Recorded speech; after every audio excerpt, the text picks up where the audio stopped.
الصلاة والسلام على سيد الأنبياء والمرسلين أما بعد فأعوذ بالله من الشيطان الرجيم بسم الله الرحمن الرحيم. آج کا ہمارا جو موضوع ہے یہ ہے اللہ کے راستے میں راہ میں خرچ کرنے کی فضیلت. اللہ کے راستے میں جب بندہ خرچ کرتا ہے اس کی فضیلت کیا ہے، یہ کون سی عمر ہوتی ہے جس پہ خرچ کرنا چاہیے، انسان کی عمر کا کون سا وہ زمانہ ہوتا ہے، یا پھر خرچ کرنے کے کیا کیا فائدے ہیں. کہنے ذرا سبحان اللہ. اللہ ہمیں بھی قابل کر دے، توفیق عطا فرمائے. جن کو اللہ نے دے رکھا ہے اللہ انہیں خرچ کرنے کی توفیق دے، جنہیں نہیں دے رکھا اللہ ان کو اس قابل بنائے. اللہ پاک نے قرآن پاک میں فرمایا الذین ينفقون اموالهم فی سبیل اللہ ثم لا یتبعون ما انفقوا منا ولا اذى لهم اجرهم عند ربهم ولا خوف علیہم ولا هم يحزنون. اللہ پاک نے فرمایا جو لوگ اللہ کی راہ میں خرچ کرتے ہیں اپنا مال، پھر اپنے خرچ کیے ہوئے کے پیچھے نہ احسان جتلاتے ہیں اور نہ اذیت دیتے ہیں، ان کے لیے فرمایا ان کے رب کے پاس ان کا بہت بڑا اجر ہے، اور روز قیامت ان پر نہ کوئی خوف ہوگا نہ وہ غمگین ہوں گے. آگے فرمایا تھے کریمہ میں ایک اور میں وانفقوا مما رزقناکم من قبل ان یأتی احدکم الموت فیقول ربی لولا اخرتنی الی اجل قریب فاصدق واکن من الصالحین. اور تم اس مال میں سے جو ہم نے تمہیں دیا ہے، اللہ پاک فرماتے ہیں اور تم اس مال میں سے جو ہم نے تمہیں عطا کیا ہے اللہ کی راہ میں خرچ کرو قبل اس کے کہ تم میں سے کسی کو موت آ جائے. پھر وہ کہنے لگے اے میرے رب تو نے مجھے تھوڑی مدت تک کی مہلت اور کیوں نہ دی کہ میں صدقہ خیرات کر لیتا اور نیکو کاروں میں سے ہو جاتا. یعنی قرآن پاک میں اللہ پاک نے کھول کھول کے ساری باتیں واضح کر دی ہیں کہ مالدار شخص کو جب موت آتی ہے اس وقت وہ کہتا ہے کاش یہ مال جو فانی مال تھا چھوڑ چکا ہوں، کوئی اور مالک بنے گا، کوئی اور خرچ کرے گا، کاش میں خرچ کر دیتا، زیادہ خرچ کر لیتا اور زیادہ دے دیتا. تو 10 آیت کریمہ قرآن پاک کی اس حوالے سے ہیں کہ اللہ کی راہ میں مال خرچ کرنا اللہ کے دیے ہوئے سے. جس سے پاک میں آتا ہے حضرت ابو ہریرہ سے روایت ہے آقا علیہ السلام نے فرمایا اللہ تعالیٰ فرماتا ہے تو میری راہ میں مال خرچ کر میں تجھے مال اور زیادہ دوں گا. اور فرمایا کہ اللہ کے ہاتھ بھرے ہوئے ہیں، اللہ کے ہاتھ بھرے ہوئے ہیں، رات دن خرچ کرنے سے خالی نہیں ہوتے. فرمایا کیا تم نہیں دیکھتے جب سے آسمان و زمین کی پیدائش ہوئی ہے اس وقت سے کتنا اس نے لوگوں کو دیا لیکن اس کے خزانوں میں کبھی بھی کوئی کمی نہیں آئی، اور اس وقت اس کا عرش پانی پر تھا اور اسی کے ہاتھ میں میزان ہے جو پست یعنی جس کا ایک پلڑا پست ہے ایک پلڑا بلند ہے. سبحان اللہ. آقا اسلام یہ فرمائی حدیث قدسی ہے متفق علیہ بخاری اور مسلم کہ اللہ کے ہاں کوئی کمی نہیں ہو سکتی اس کے خزانوں میں، اور اس وقت سے دے رہا ہے جب اس کا عرش پانی پر تھا. اب تو سدرۃ المنتہا اور ہزاروں کروڑ عرش کرام کے اوپر عرش مولا ہے، اس وقت کی بات ہوگی. حضرت ابو ہریرہ سے روایت ہے آقا علیہ السلام نے فرمایا اللہ تعالیٰ نے فرمایا ہے کہ اے ابن آدم تو مخلوق خدا پر خرچ کر تو میں تیرے اوپر خرچ کروں گا. یہ کہ حدیث قدسی کہ اے ابن آدم تو لوگوں پہ خرچ کرے گا تو میں کیا کروں گا، میں تیرے اوپر خرچ کروں گا. اللہ نے قاری فرماتے ہیں اس حدیث مبارکہ کا معنی یہ ہے کہ فنا ہونے والے مال کو دنیا میں خرچ کرو تاکہ آخرت میں اعلیٰ درجہ کے احوال پا سکو. اور کہا گیا ہے اس کا معنی یہ ہے کہ تم لوگوں کو میرے دیے ہوئے رزق میں سے دے دیا کرو تاکہ میں تجھے دنیا اور آخرت میں رزق عطا کروں. اس نے اللہ تعالیٰ کی ارشاد کی طرف اشارہ ہے اور تم اللہ کی راہ میں جو کچھ بھی خرچ کرو گے تو وہ اس کے بدلہ میں تمہیں اور زیادہ دے گا. آپ اندازہ لگا رہے ہیں کہ اللہ پاک کس طرح بندے کے ساتھ سودا کرنے کی بات فرما رہے ہیں کہ تم کرو گے خرچ میں تمہیں اور زیادہ دے دوں گا. اسما سے روایت ہے آقا علیہ السلام نے فرمایا خرچ کرو گن گن کر نہ لو ورنہ اللہ تمہیں بھی گن کے دے گا. یعنی بے حساب کس انداز سے دیا کرو کہ اس میں گنتی نہ آ جائے، بار بار گن گن کے نہ دیا کرو. بے حساب دے گا اور ہاتھ نہ روکو ورنہ اللہ تعالیٰ بھی تم سے اپنا ہاتھ روک لے گا. اللہ تعالیٰ بھی یعنی اس میں یہ بات بھی آ رہی کوئی یہ سمجھے کہ میں ہٹا کٹا ہوں، جوان ہوں، صحت مند ہوں، بڑا کاروبار ہے، بڑا کمانے والا ہوں، اس میں وہ کوئی چکر نہیں. دینے والا کون ہے؟ اللہ دیتا ہے. مسبب الاسباب کون ہے؟ وہ دیتا ہے. سبب کون بناتا ہے؟ وہ ذات بنانے والی ہے. بندے کو گمان بھی نہیں ہوتا کہاں سے مجھے ملنے والا ہے. سبحان اللہ. بندہ کسی اور راستے میں محنت کر رہا ہوتا ہے, کوشش کر رہا ہوتا ہے, مگر ہوتا کیا ہے بندے کو خبر نہیں ہوتی ہے. وہاں سے اللہ پاک نے اس کا فرمایا ختم ہو رہا ہے. صرف کہتے ہیں آقا علیہ السلام نے فرمایا اگر میرے پاس بہت پہاڑ کے برابر بھی سونا ہوتا تو مجھے یہ بات بہت پسند ہے کہ 3 راتیں مجھ پر اس حال میں نہ گزرے کہ اس مال میں سے کچھ بھی میرے پاس نہیں بہت پہاڑ کے برابر سونا ہوتا. حالانکہ یہ بات عقل میں نہیں آتی کہ بہت پہاڑ جتنا سونا ہو 3 راتوں میں 3 دنوں میں بندہ بانٹ لے, یہ ہو نہیں سکتا. مگر آقا علیہ السلام مثال دے کے سمجھا رہے ہیں کہ اتنا بڑا مال بھی ہوگا, ذخیرہ ہوگا مال کا, تو میں کیا سوچتا ہوں کہ یہ بڑی بات ہے, پسند نہیں کرتا ہوں کہ 3 راتیں گزرے مجھ پر اور مال باقی رہ جائے, فوراً تقسیم کر سب کچھ بانٹ دوں, مگر صرف اتنا باقی رکھ لوں جس سے اپنے ذمہ واجب اور قرض ادا کر سکوں. سبحان اللہ. یہ آقا علیہ السلام کہہ رہے ہیں کہ قرض جو ہوتا ہے وہ بڑی بندے پہ مصیبت ہوتی ہے, اس میں یہ مثال دی جاتی ہے. اب اس میں بے شمار شارحین پہ ایک حدیث کی شرح کر رہے ہوتے ہیں, ملا علامہ عینی بھی کر رہے ہیں, اور ابن ابی ملیکہ سے بھی عقبہ بن حارثہ نے بیان کیا کہ آقا علیہ السلام نے ہمیں نماز عصر پڑھائی, پھر جلدی سے کاشانہ اقدس میں گھر میں داخل ہو گئے, تھوڑی دیر میں واپس تشریف لائے. میں نے عرض کیا یا رسول اللہ, آپ سے گزارش کی کہ کیا وجہ ہو گئی؟ آپ نے فرمایا میں گھر میں صدقے کا سونا چھوڑ آیا تھا, گھر میں صدقے کا کچھ سونا چھوڑایا تھا, مجھے بڑا ناپسند ہوا کہ اس کے ہوتے ہوئے رات گزاروں, بس میں نے اسے فوراً جا کے تقسیم کر دیا واپس آ کے. یعنی نماز آپ نے پڑھائی ہے, خیال آ گیا کہ سونا گھر میں پڑا ہوا ہے.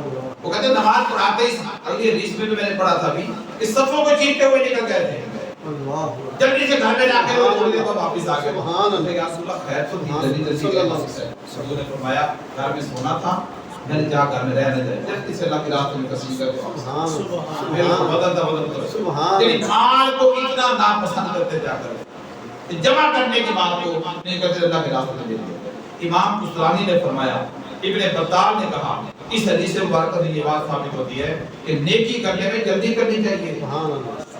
نیکی کرنے میں دیر نہیں, کیونکہ بلائیں پیش آتی ہیں, اس طرح کی رکاوٹیں انہیں ڈال دیتی ہیں, مگر موت سے کوئی امان نہیں کہ موت کی خبر کوئی نہیں. ادھر ہمارے ایک محلے میں دوست ہوتے تھے, اللہ پاک کہ ہاں چلے گئے, بہت ہو گیا, نام لینا ضروری نہیں ہے.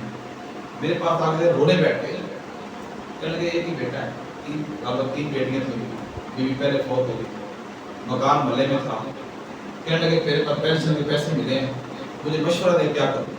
تو میں نے کہا آپ سب سے پہلے کیا کریں کہ آپ کی بیوی بھی چلی گئی, آپ جائیں, حج کا ٹائم تو نہیں ہے, کم سے کم عمرہ تو کر لیں. کہتے نہیں بیٹا میرا کہتا ہے مکان لینا ہے, ایک اور مکان لینا ہے. اخیر اینڈ کیا ہوا, ان بیچاروں نے گڑی شاہ مکان لے لیا. اب یہ لوگ سمجھ گئے سرکاری ملازم. یقین کریں بعد میں پھر مکان لینے کے بعد پھر وہ آئے, ان کی وہی حالت ہوئی. سناؤ, کہتا اب گھر میں سکون, روٹی کو دینے والا نہیں, کو پوچھنے والا نہیں. پھر تنگ آ کے انہوں نے نکاح کر لیا, پھر بھی سکون نہیں. اینڈ کیا ہوا, سب کچھ کدھر رہ گیا, کدھر گئی. آج پتر ہے, کبوتر باز ہے, خدا کی رحمت کبھی مجھے یاد آ جائے تو مجھے بڑا دکھ ہوتا ہے. نمازی تھے ہمارے, بڑا پیار محبت کا. آپ سمجھ میری بات کو, یعنی کہ یہ میں اس لیے بتا رہا ہوں کہ ہمارے لیے سبق ہے. کوئی پیچھے کون دعا کرے گا, کوئی کام آنا ہے جو اس نے ہاتھ سے کر لیا ہوگا, اس کو نمازیں پڑھ لی ہوگی, کوئی صدقہ خیرات کبھی کیا ہوگا, کوئی نیکی کا کام کر لیا ہوگا, کوئی درود پڑھ لیا ہوگا, کوئی کام آنا نہیں, پیچھے کوئی کچھ کرنے والا نہیں ہے. اور یہ زمانہ وہ زمانہ اچھا دور تھا جو گزار گیا. آج حالات کیا ہیں, کون ہے پیچھے کو کرنے والا, کسی کو نہیں ہوتا, تفریح پڑی ہوئی ہے. میں آپ کوئی امید نہیں رکھ سکتے اولادوں سے کہ وہ ہمارے لیے قرآن پڑھیں گے. مجھے بتائیں آدھے سے زیادہ محلہ بھی سویا پڑے گا, لوگ خوش نہیں, ہٹے کٹے لوگ ہیں, لوگ روزے نہیں رکھتے. تو کیا سمجھتے ہیں آپ ہمارے لیے کوئی یاسین پڑھ کے بخشا کرے گا؟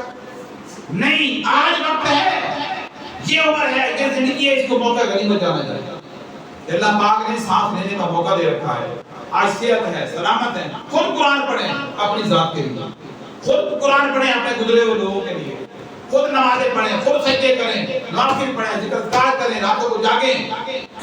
پھر بات کرنے والی ہے. اپنے لیے کچھ کر لیں, اپنے لیے چھوڑے باقی.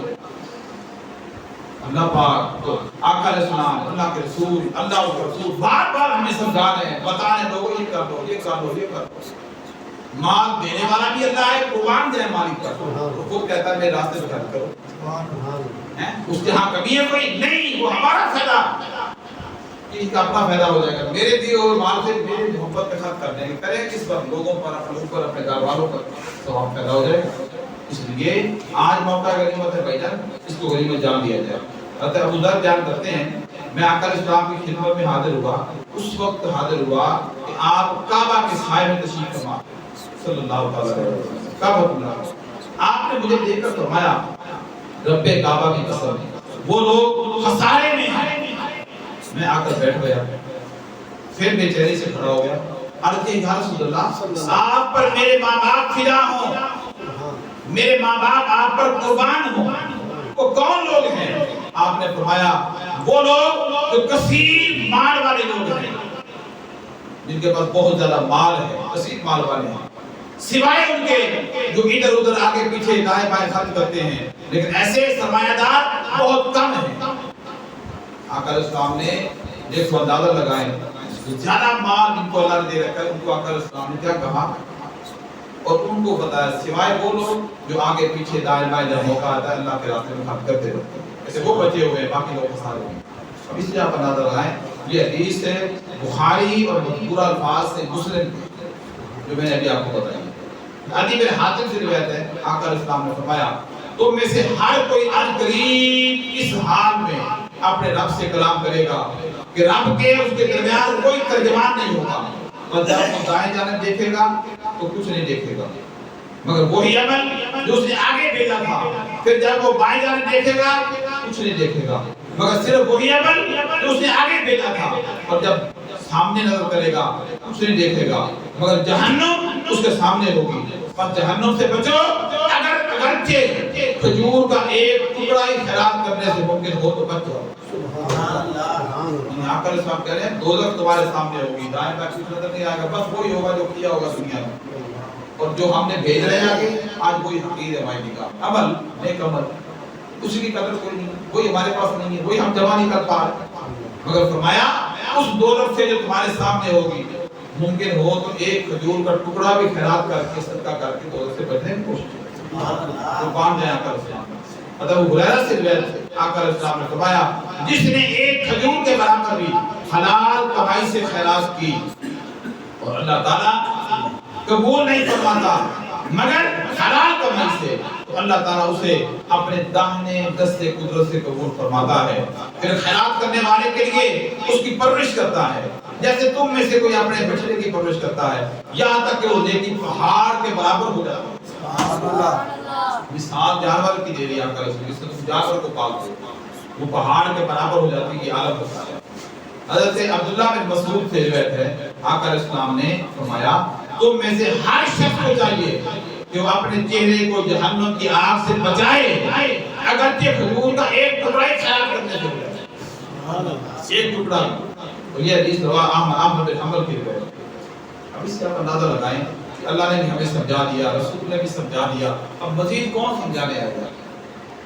مزید کون؟ وہ مال جو آج ہمیں پیارا ہے وہ پیار اس صورت میں ہونا چاہیے کہ کل کو مرنے کے بعد کام آئے، پیار کا پھر مزہ آتا ہے، جب مر جائیں مال گھر میں رہ جائے، بینک میں رہ جائے، کہیں بھی رہ جائے، اور قبر تک مال تو جائے گا بھی نہیں، مال تو گھر میں رہ جائے گا۔ اور میں کہتا ہوں اب تو وہ حال ہو گیا ہے کہ انسان کی میت گھر میں پڑی ہوتی ہے اور کمرے میں جھگڑا ہو رہا ہوتا ہے حصوں کا، مال پہ، موبائل پہ، گڑی پہ، کیمرے کے دن راڈو پہ نہیں ہو، موت آ گئی، وہ 3 لاکھ 5 لاکھ کی جھگڑا شروع، ایک کہے گا میں نہیں، دو کہنا میں، وہ جو مرا پڑا ہے وہ کھاتے لگ گیا، وہ پچھتا رہا ہے، مصیبت رونا شروع ہو گیا، وہ پچھتا رہا ہے، کیا کرنا، وہ مال دوسرا پیارا تھا، میں مالک کی طرح اور لوگ مالک ہو گئے، اب وہ کیا کریں گے اس مال کو، یا کھائیں گے یا مال کو کھا جائیں گے، جب مقدمے ہوں گے، لڑائیاں ہوں گے، حصوں پہ، وراثت پہ، یہاں آنکھوں دیکھ کے آ رہے ہیں، اب تو وہ باتیں چھپی ڈکی رہ نہیں گئی، باپ بڑا بڑا ہوتا ہے اولاد گھر میں کمرے میں لڑ رہی ہوتی ہے حصوں پہ، اطلاع دینے کی خبر کوئی نہیں ہے، یہ ہم آپ کو دیکھ کے واقعہ سن بھی رہے ہیں، دیکھ بھی رہے ہیں۔ لہٰذا دوستو اس سے پہلے کہ یہ وقت میرے اوپر آپ کے اوپر آ جائے ہمیں اس کی فکر کرنا ہوگا۔ ابو ہریرہ نے بیان فرمایا ایک آدمی حضور کی بارگاہ میں حاضر ہوا، عرض گزار یا رسول اللہ صلی اللہ تعالی علیہ وسلم کون سا صدقہ ثواب کے لحاظ سے بڑا ہے؟ فرمایا جب تم صدقہ اس حال میں دو کہ تندرست ہو. اب دیکھ رہے ہیں بڑھاپے میرے پہ ہر نہیں کہتا یار کچھ کر لیں. وہ جب صحت مند ہو تندرست اس وقت ہو, تندرست ہو, مال کی ضرورت ہو اور تندرستی سے خائف ہو اور مالداری کا اشتیاق ہو, اتنی دیر نہ کرو کہ جان گلے میں آ پھنسے. تو تب تو کہے اتنا مال فلاں کے لیے ہے, اس وقت تو کہے گا فلاں کے لیے ہے, فلاں کا حصہ ہے, فلاں کو دینا, حالانکہ تو وہ تیرے کہے بغیر ہی فلاں کا ہو چکا ہے. پھر جب جان گلے میں آ پھنسی اور کلمے کی تلقین ہو رہی ہے اور بندہ آدھا ہوش میں آدھا بے ہوش ہے, پھر کہنا پتر و مکان تیرا ہو گیا اور اتنے کمرے تیرے نے, اینا سامان تیرا ہے, اینا سونا تیرا ہے, اے تیرا فلاں, کرتے ہی نہیں کرتے. کہتے اس وقت تو نہیں بھی کہے گا نا, وہ تو پھر بھی مالک بن چکے ہیں, وہ نہیں کہی ہے تیرا سب کچھ ختم ہو گیا, مگر تیرا کیا ہے وہ ہے جو تو نے اپنے ہاتھوں سے اللہ کے راستے میں خرچ کیا. سبحان اللہ. بچا ہوا تیرا نہیں ہے جو گھر میں جمع کرا. حافظ القرآن نے اس حدیث پر تذکرہ کرتے ہوئے فرماتے ہیں, کہتے ہیں اور یہ اس لیے بہت سے مالدار لوگ جب تندرست ہوتے ہیں اپنے مال میں سے خرچ کرنے میں بخل کرتے ہیں اور زندگی کی امید رکھتے ہوئے فقر سے ڈرتے ہیں. اور جس نے اپنے شیطان کی مخالفت کی اور اپنے نفس کو آخرت کے ثواب کے حصول کے لیے قربانی پر مجبور کیا, وہ شخص کامیاب ہو گیا. اور جس نے اس معاملہ میں بخل کیا وہ اپنی وصیت میں ظلم سے محفوظ نہ رہا, اور اگر تندرست ہو گیا تو وہ وصیت کے مکمل ہونے جو اس کے ترک کرنے وغیرہ سے محفوظ نہ رہا, اور اس کے علاوہ دیگر آفات سے محفوظ نہ رہا. اور یہ بات بھی ہے اگر وارث نہ خلف ہو تو جلدی خرچ کر دے گا تو اس کا وبال جمع کرنے والے پر ہی ہوگا. اب آپ اینڈ والی بات کی سمجھ نہیں آئی کہ اگر اولاد ایسی ہے کہ دیکھا کہ ابا اینڈ پہ ہو گیا, ابا اوپر چلا گیا, سانس کی نالی لگ گئی ہے, ڈاکٹر نے کہہ دیا بھائی دعا کریں گا اس کے لیے, تو بیٹوں نے لے کہا اور مالک تو مر گئے, اب ٹینشن کوئی ہے. ایک میں نے روایت پڑھی تھی کہ اللہ اولاد کو اس وقت سے پہلے آپ خیرات کریں کہ جب آپ کے لیے آپ کی اولاد یا تو ڈاکٹر لے کے آ جائے گی یا وکیل لے کے آ جائے گی. تو وکیل کیوں لائے گی کہ ابا مرنے کا روپ جلدی جلدی لوا لو, ڈاکٹر لے کے آئے گی تو علاج کے لیے لائے گی. اب اولاد میں دو قسمیں آ جائیں گی, ایک ایک بڑی. اگر اولاد بڑھ ہے اور آپ سانس کی نالی پہ چلے گئے, آکسیجن آپ کو لگ گئی ہے, وہ کہتے ہیں اگر نخلف اولاد ہوگی وہ تو جلدی جلدی مار کو اڑا دیں, ہو سکتا ہے موت کی آپ کو بات میں آئے, کئی دن تک آپ سانس کی نالی پہ اٹکے رہے اور مار اڑا چکے ہوں. جب انہوں نے اڑا دیا وہ حرام کے راستے میں چلا گیا, غلط راستے پہ اولاد نے لگا دیا ہے, لیکن اس کا وبال بھی اسی پر ہوگا جس نے مال جمع کیا. باپ ہے, بڑا بھائی ہے, وہ کوئی بھی ہے, اس پر آ جائے گا. اور اللہ ہی حقیقی مستعان ہے. امام علی نے کہا اس حدیث مبارکہ کا مطلب یہ بھی ہے کہ بہترین صدقہ یہ ہے کہ تو صدقہ اس وقت کرے جب تو زندہ بھی ہو, صحیح سلامت بھی, جب صحت مند بھی ہو. اور صحت مند ہو باوجود اس کے کہ تمہیں اس مال کی سخت حاجت اور ضرورت بھی ہو, پھر بھی تو کہتے نہیں اللہ کے لیے میں نے دینا, پھر اس مال کے دینے کا فائدہ ہوتا ہے, بہت زیادہ اللہ راضی ہوتا ہے. مطلب اسے دوسری سی روایت ہے, نبی کریم صلی اللہ علیہ وسلم نے فرمایا کہ اگر آدمی ایک درہم اپنی زندگی میں صدقہ کرے تو بہتر یہ ہے کہ بنسبت اس کے کہ وہ 100 درہم اپنی موت کے وقت خیرات کرے. وہ کہتے ہیں کہ انسان جب مرنے پہ آ جائے اس کو کہا کہتا ہے بکرے صدقے دو, کیا کرو وہ کرو, کہ اس نے 100 درہم کر دے گا, مگر جب صحت مند ہے, ٹھیک ٹھاک ہے, اس وقت ایک درہم بھی کرتا ہے ان 100 کے برابر ہوتا ہے. سبحان اللہ. پھر مرتے ٹائم تو میں بھی کہوں گا جلدی کرو, تو دنیا وار کے دے رہا ہے, کونے صدقے دے رہا ہے, خیراتیں کر رہا ہے, بچ جائے, اس کو 100 درہم ہو جائیں گے. مطلب سے من کا ٹھیک ٹھاک تھا, اس کو ایک درہم نکال دیا 100 کے برابر ہو گیا. جب عبداللہ بن مسعود سے روایت آقا علیہ السلام نے فرمایا تم میں سے کون ایسا ہے جس کو اپنے وارث کا مال اپنے مال سے زیادہ پیارا ہو. وارث کا مال اپنے مال سے زیادہ پیارا ہو. لوگ گزارو یا رسول اللہ, ہم میں سے تو ہر کسی کو اپنا مال ہی سب سے زیادہ پیارا ہے. آپ نے فرمایا یقیناً ہر شخص کا اپنا مال صرف وہ ہے جس سے اس نے خود خرچ کر دیا اللہ کی. اپنا مال کون سا ہے؟ جو آگے بھیج دیا, جو آگے بھیجا خرچ کر دیا. آپ نے فرمایا یقیناً ہر شخص کا اپنا مال صرف وہ ہے جسے اس نے خرچ کر کے آگے بھیج دیا, اور اس کے وارث کا مال وہ ہے جو اس نے کسی چھوڑ دیا. وہ وارثین کون ہوں گے جو صرف قبر تک جائیں گے. اب بڑی پیاری ایک بات آ رہی ہے, انس بن مالک بیان کرتے ہیں نبی کریم صلی اللہ علیہ وسلم نے فرمایا دوست 3 قسم کے ہوتے ہیں. دوست تین قسم کے ہوتے ہیں. ایک دوست وہ ہے جو کہتا ہے جو تو نے کسی کو عطا کیا وہ تیرا ہے. ایک دوست کہتا ہے جو تو نے کسی کو عطا کیا وہ تیرا ہے, جو تو نے روک رکھا ہے وہ تیرا نہیں ہے. غور کرنا بات کی. ایک دوست یہ ہوگا. دوسرا فرمایا یہ دوست تیرا مال ہے, اور دوسرا دوست وہ ہے جو کہتا ہے میں اس وقت تک تیرے ساتھ ہوں یہاں تک کہ تو بادشاہ کے دروازے پہ پہنچ جائے, پھر میں کیا کروں گا, میں وہاں سے واپس لوٹ آؤں گا اور تجھے چھوڑ جاؤں گا. ایسے دوست تیرے گھر والے ہیں, رشتہ دار ہیں جو قبر تک تیرا ساتھ دیتے ہیں, پھر تجھے تنہا چھوڑ دیتے ہیں اور چھوڑ کے واپس آتے ہیں. پہلا دوست مال, تیسرا دوست رشتہ دار, گھر والے, اولاد, بال بچے. اب تیسرا دوست کون سا ہے؟ فرمایا تیسرا دوست وہ ہے جو کہتا ہے کہ میں ہر جگہ تیرے ساتھ ہوں, تو جہاں بھی جائے گا, جہاں بھی داخل ہوگا, جہاں سے بھی باہر نکلے گا, یہ دوست تیرا عمل ہے. اے بندے, بس بندہ کہتا ہے اللہ کی قسم تو تو میرے نزدیک ان تمام قسم کے دوستوں سے سب سے زیادہ حقیق تھا. یعنی عمل سے بندہ اس وقت کہتا ہے جب قبر میں پہنچ جاتا ہے نا اور عمل سامنے آتا ہے, دیکھتے ہیں دوستیاں بڑی نبھائیں, یاریاں بڑی نبھائیں, وقت بڑے گزارے, انجوائے بہت کیا, محفلیں بڑی سجائیں, بڑے چوکوں میں, بازاروں میں, گھروں میں, رشتہ داروں میں, شادیوں پہ, تیل مہندی پہ, ادھر ادھر بڑی گپیں شپیں لگتی تھی, بڑی خوش گپیاں ہوتی تھی, انجوائے ہوتا تھا. میں کہتا بس یہی سب کچھ ہے, یہی زندگی ہے, یہ ہے. وہ کہتے زندگی یہی ہے, دوستوں کے ساتھ وقت گزر جائے, انسان سوچتا ہے.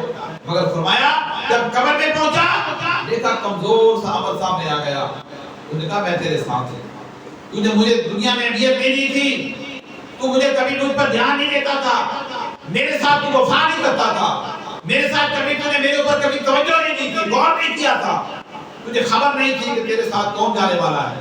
تو سمجھتا تھا یہی گھر والے, یہی رشتہ دار, یہی اولاد جن کے مجھے یہ سارے پیارے ہیں, ان کے لیے کماتا رہا, دن رات مارا پھرتا رہا, ساری زندگی محنت کرتے کرتے جب آج قبر میں پہنچا ہے تو نہ وہ بال بچے تیرے ساتھ ہیں, نہ گھر والے تیرے ساتھ ہیں, نہ دوست سنگی یار تیرے ساتھ ہیں, نہ وہ رشتہ دار تیرے ساتھ ہیں جن کے ساتھ خوش گپیاں میں وقت گزارتا رہا, زندگی گزاری, نہ آج وہ تیرے ساتھ ہے. آج کون تیرے ساتھ ہے جس پہ کبھی توجہ نہیں دی, دھیان ہی نہیں دیا. اور وہ عمل ہوتا ہے وہ کمزور سامنے کرتا ہے. اور وہ عمل تیسرا دوست فرمایا اللہ کے دربار میں بھی ساتھ جاتا ہے, قیامت میں دوبارہ دن بھی ساتھ ہوگا. اور اسی عمل کے سبب کہ کیا ہوتا ہے, بندہ بچتا ہے یا بنتا ہے. باقی ہر کوئی چھوڑ مال گھر رہ گیا. آپ دیکھتے نہیں دن رات ہمارے اپنے بچے ہیں, باپ مرا تو کیا کیا اس نے, ہم آنکھوں سے دیکھتے رہے, ایک ایک شے پیاری رکھی ہے, اس کو نگ لگ جائے گی, اس کو سنبھالو, اس کو ایسے جیسے جاتے ہیں بہت مر گیا. تو میں دیکھا 3-4 ماہ 6-9 ماہ گزرے ہوں گے, وہ چھوٹے بھائی کو بھائی نے کباڑی کو بیچ دیا. خدا کی قسم میں لاہور میں سنا, میں رونے لگ گیا. میرے باپ اتنی پیاری تھی, ہاتھ ہی لگانے دیتے ہیں, بچوں نے کباڑ کہاں گئے, وہ پیار کدھر گیا. یہی حال میرا آپ کا ہو سکتا ہے بھائی, جن کے لیے مائیں جمع کر رہے ہیں آج مال, خدا کی عزت کی قسم زیادہ کہاں تک جائیں گے, قبر تک جائیں گے. مال گھر میں رہ جائے گا جو بہت پیارا ہے, خدا کی چوکھٹ سے باہر نہیں آئے گا. ہاں وہ مال کیا ہوگا, اس مال سے بڑی شاندار قربانی ہوگی. اگر مال چھوڑ کے مریں گے تو بڑی شاندار جو ملاتے ہوں گی ہیں, وہ پھل جو کبھی باپ کو لا کے اولاد نہیں دیتی تھی, وہ پھل غیروں کو کھلا رہے ہوں گے. ابا جی مر گئے, امی مر گئی, بھائی مر گیا, وہ پھل جو کبھی باپ کو نہیں دیا تھا. یہ عالم بڑا شاندار کرشمہ ہوگا, بڑی بڑا آدمی جب بھرتا ہے تو شاندار کرشمے ہوتے ہیں. بس یہ ہوگا, مال دنیا کھا رہی ہوگی اور مال جمع کرنے والا قبر پہ پچھتا رہا ہوگا. لوگ تو کہیں گے نا بڑے پھل بانٹے انہوں نے, وہ بخشا گیا ہوگا. مال کس کا, اسی کا تھا جو دن رات محنت کرتا رہا. فرمایا آج ہمارا یہ حال ہے کہ دن رات اس مال پہ ہم مرتے ہیں, مارے حرام حلال کی تمیز ختم ہو چکی ہے. آج وہ مال گھر میں جمع ہو رہا ہے, ابھی موت آ جائے مجھے آپ مجھے پتا ہے کیا ہوگا, سب کچھ رہ جائے گا, اعلان ہو جائیں گے, کفن دفن ہو جائے گا. اور اس کے بعد گھر والے جو ہوں گے وہ قبر تک جائیں گے اور واپس آ کے کیا کریں گے. خدا کی قسم ہم آنکھوں سے دیکھتے ہیں, واپس آ کے میں نے کبھی نہیں دیکھا, مجھے یاد نہیں پڑتا, بہت کم, اللہ ماشاءاللہ کم, بہت کم لوگ جو دفنا کے واپس آتے ہیں پھر ہوتے ہیں, بہت کم. تو کیا ہوتا ہے بلا اور لینی اور ڈالنے. بیٹے بھر بھر کے درمیان کھا رہے ہوں گے، اس سے یہ پڑھتا یہ فلاں صاحب یہ فلاں، اس کو لے لیا، آپ لے لیا، آگے آئے، یہی ہو رہا تھا کہ نہیں؟ وہ قبر والا کہاں گیا؟ حضور فرماتے دفن کرتے اس کا حال یہ ہے جیسے گہرے سمندر میں غرق ہوتا جا رہا ہو، بدر کے لیے پکار ہم دارا کے گلے میں کھا رہے تھے، انجوائے کرتے ہیں، وہ رشتے دار جا رہے ہوتے مل کے جہاد۔ دوستو اس سے پہلے اللہ اور اس کا رسول ہمیں خبردار کر رہے ہیں۔ ابو سعید خدری بلال بیان کرتے ہیں، آقا علیہ السلام نے فرمایا اے بلال تجھے موت فقیری کی حالت میں آئے۔ آقا علیہ السلام نے بلال سے کہہ رہے ہیں اے بلال تجھے موت، اب اس میں لفظ بددعا شامل ہوتا ہے، حضور خود کہہ رہے ہیں اے بلال تجھے موت فقیری کی حالت میں آئے، دولت مندی کی حالت میں نہ آئے۔ وہ کہتے ہیں میں نے عرض کیا یہ میرے لیے کیسے ممکن ہے یا رسول اللہ؟ آپ نے فرمایا جو تمہیں رزق ملے اسے چھپا کر نہ رکھ، جو تجھ سے مانگا جائے اسے اپنے پاس روک کر نہ رکھنا۔ میں نے عرض کیا یا رسول اللہ یہ میرے لیے کیسے ممکن ہے؟ آپ نے فرمایا بات تو پھر یہی ہے یا پھر دو درجے، یا تو بلال کو کہہ رہے ہیں جو منزل رسول ہے، منزل رسول ہے کہ مانگا جائے اللہ کے راہ پہ دیا کر فوراً، اور آگے فرما رہے ہیں بات کو کہتے کیسے ممکن؟ آپ نے فرمایا بات تو بلال یہی ہے اگر سمجھ آتی ہے، ورنہ پھر کیا ہے یا پھر دو درجے۔ آپ اندازہ لگا کیا بلال نمازیں نہیں پڑھتے تھے، اذانیں نہیں دیتے تھے، حضور کی بارگاہ میں نہیں بیٹھتے تھے، حضور کے صحابی ہیں، عشق کرنے والے ہیں، اتنے ظلم سے کہ کیا حل کے واضح لگاتے رہے، گرم ریت پہ لٹایا گیا، گرم پتھر پیٹ پہ رکھے گئے، کیا کیا مصیبتیں جھیل کر اسلام میں داخل ہوئے، حضور کی بارگاہ میں غلام خرید اکبر نے غلاموں سے خریدا تھا، حضور کی بارگاہ میں ادا کیا، کتنی مشکلات صحیح ہیں، اور آقا علیہ السلام بلال سے بات کر رہے ہیں، مجھ سے آپ سے نہیں کر رہے، اتنے عدم صاحب حضور کہتے میں جنت میں گیا معراج کی رات میں کیا دیکھتا ہوں، آگے آگے قدموں کی آواز آ رہی ہے، پوچھا کن کی آواز؟ جبریل امین نے کہا یا رسول اللہ یہ بلال ہے، چلتے زمین پر ہے، آواز جنت میں، سبحان اللہ، جن کی شان کا عالم یہ ہے، ان سے آقا علیہ السلام یہ کہہ رہے ہیں بلال جو کہہ رہا ہے نہیں بات تو پھر یہی ہے، ورنہ پھر کیا ہے؟ تو میں آپ کی طرح ہم کس بات کی بولیں، کس کھاتے میں ہمارے پلے کیا یہ سوچنے کی بات ہے کہ آقا علیہ السلام اپنے صحابہ کرام سے یہ بات کر رہے ہیں اور ہمیں سبق دے رہے ہیں۔ حضرت قیس بن صلاح انصاری بیان کرتے ہیں کہ اس کے بھائیوں نے رسول اللہ کے سامنے اس کی شکایت کیا کی، انہوں نے کہا یہ اپنا مال فضول خرچ کر دیتا ہے، وہ اس پہ خوش رہتا ہے۔ اب غور کرنا بڑی پیاری بات بتایا جاتا ہے، بھائی آئے وہ کہنے کہ اپنا حصہ ہم سے لے لیتا ہے اور کیا کرتا ہے فضول خرچی کر دیتا ہے، اڑا دیتا ہے خرچ کر اور خوش بھی رہتا ہے۔ آقا علیہ السلام نے ان سے استفسار کی کہ کیسے کیا بات ہے، تیرے بھائی تیرے بارے میں شکایت کرتے ہیں، ان کا خیال ہے کہ تو فضول خرچی کرتا ہے اور اس میں خوشی بھی محسوس کرتا ہے۔ وہ قیس کہتے ہیں سبحان اللہ، وہ کہتے ہیں میں نے عرض کیا یا رسول اللہ صلی اللہ علیہ وسلم میں پیداوار میں سے اپنا حصہ لے لیتا ہوں اور اسے اللہ کے راستے میں اور اپنے دوستوں پر حلال طریقے سے خرچ کرتا ہوں، سبحان اللہ، جس کو میرے بھائی فضول خرچی سمجھتے ہیں خرچ کر دیتا ہوں۔ رسول اللہ صلی اللہ علیہ وسلم نے ان کے سینے پر ہاتھ مارا، مار کر فرمایا تو خرچ کرتا رہا کر، اللہ تجھے اور زیادہ دے گا، اللہ تیرے اوپر خرچ کرتا رہے۔ سبحان اللہ، دو باتیں اس میں آ رہی ہیں، آپ اندازہ لگا لیں۔ وہ کیا کہہ رہے ہیں؟ بھائی کہہ رہے تھے فضول خرچی کرتا ہے، وہ کہتے ہیں میں حصہ نہیں لیتا ہوں، دوستوں پر حلال طریقے سے خرچ کرتا ہوں، اس یہ طریقہ ہے میرا اور ساتھ خوشی بھی محسوس کرتا ہوں۔ آقا علیہ السلام نے فرمایا ہاں اس کو خرچ کیا کر، اللہ تجھ پر کوئی خرچ کرتا رہے گا۔ یہ بات آپ نے 3 مرتبہ ارشاد فرمائی۔ اس کے بعد کہتے ہیں جب میں اللہ کے راستے میں نکلا تو حالت یہ تھی کہ میرے پاس صرف ایک جانور کی شکل میں سواری تھی، اور آج حال یہ ہے کہ اپنے خاندان میں سب سے زیادہ مال و دولت والا اور خوشحال رہنے والا میں شخص۔ سبحان اللہ، کیسے کہہ رہے ہیں کیسے اللہ کے لیے جب خرچ کرتا اللہ کے لیے نکلا، صرف ایک سوال اس پر سوال تھا، آج خاندان میں سب سے بڑا امیر آدمی میں ہوں اور حلال رزق میرے پاس ہے۔ اس حدیث کو امام طبرانی نے روایت کیا ہے۔ ہم دیکھ رہے ہیں صحابہ کرام کی بارگاہ میں کیسے کیسے لوگ آتے تھے، کیسے کیسے سوال ہوتے تھے۔ ایک لمبا طویل موضوع ہے میرے پاس، بس مقصد یہ ہے کہ اللہ ہدایت ہمیں دے دے تو ایک بات کافی ہوتی ہے، اگر ہدایت نہ ملے تو سارا قرآن پڑھ دیں، ہدایت کو تو اللہ کی برکت سے۔ عبداللہ بن عمر سے بھی وہ بیان کرتے ہیں میں نے رسول اللہ کے فرماتے سنا کہ حسد یعنی رشک صرف 2 آدمی پر کرنا چاہیے، ایک وہ شخص جسے اللہ نے قرآن دیا ہو تو راتوں کو پڑھتا ہو، اور دوسرا وہ شخص جسے اللہ نے مال و دولت سے نوازا تو وہ اسے رات کی گھڑیوں اور دن کے مختلف حصوں میں اللہ کے راہ میں خرچ کرتے کرتے پھرتا رہا۔ سبحان اللہ۔ یہ حدیث بخاری اور مسلم میں ہے۔ ایسے طریقہ سے نبی آقا علیہ السلام نے فرمایا جب عورت کسی خرابی کے بغیر اپنے خامن کے گھر سے کسی کو کھانا کھلائے اسے ثواب ملے گا، اور اتنا ہی خامن کو بھی ملے گا، اسی کے برابر خزانچی کو بھی اجر ملے گا۔ خامن کو اس لیے اس نے کمایا تھا، عورت کو اس لیے کہ اس نے اللہ کی محبت میں خرچ کیا۔ یہ اس میں آپ کے دے رہا ہوں اینڈ پہ تاکہ خواتین کو، ہماری ماں بہنوں کو بھی سمجھ آئے کہ صرف مردوں نے نہیں خرچ کرنا ہوتا، عورتیں بھی خرچ کرتی ہیں اللہ کے راستے میں، یہ بھی پتہ ہونا چاہیے۔ حضرت ابو ہریرہ سے روایت آقا علیہ السلام نے فرمایا جب عورت اپنے خامن کی کمائی میں سے اس کی اجازت کے بغیر خرچ کرے تو اس کے لیے خامن کی نسبت آدھا ثواب ہوگا۔ خامن کی کمائی میں سے اگر وہ اللہ کے راستے میں خرچ کرتی بغیر اجازت تو کتنا ثواب ملے گا؟ آدھا ثواب اور ملے گا، خامن کو پورا ملے گا۔ ایسا صدیقہ سے روایت ہے آقا علیہ السلام کی بعض ازواج مطہرات نے آپ سے عرض کیا کہ ہم میں سے کون سب سے پہلے آپ سے ملے گا؟ آقا علیہ السلام کی بیویاں ہیں ازواج مطہرات ہیں، تو وہ کہہ رہی ہیں ہماری مائیں، وہ کہہ رہی ہیں یا رسول اللہ ہم میں سے کون آپ سے پہلے ملے گی؟ آ کے آپ صلی اللہ علیہ وسلم نے فرمایا جس کے ہاتھ سب سے لمبے ہیں، جس کے ہاتھ سب سے لمبے ہیں۔ اب ازواج مطہرات نے ہاتھ لمبے سمجھ لیے، لمبائی والے، بس آقا علیہ السلام اور کوئی بات کر رہے ہیں۔ اب انہوں نے کیا کیا؟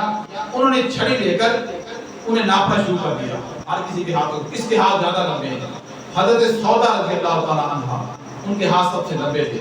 بعد میں وہ کہتی ہمیں معلوم ہوا، عائشہ کہہ رہی ہے کہ لمبے ہاتھوں سے مراد وہ ہاتھ ہیں جو زیادہ سب کو خراب کرنے والے ہیں۔ سبحان اللہ، سب کو خراب کرنا تھا، اور ہم میں سے سب سے پہلے وہی زینب بنت حجش آقا علیہ السلام سے ملنے والی تھی، کیونکہ وہ صدقہ کرنا بہت پسند کیا کرتی۔ سبحان اللہ۔ یا آقا علیہ السلام کے ازواج مطہرات نے سوال کرتی وہ جواب نہیں دیتا۔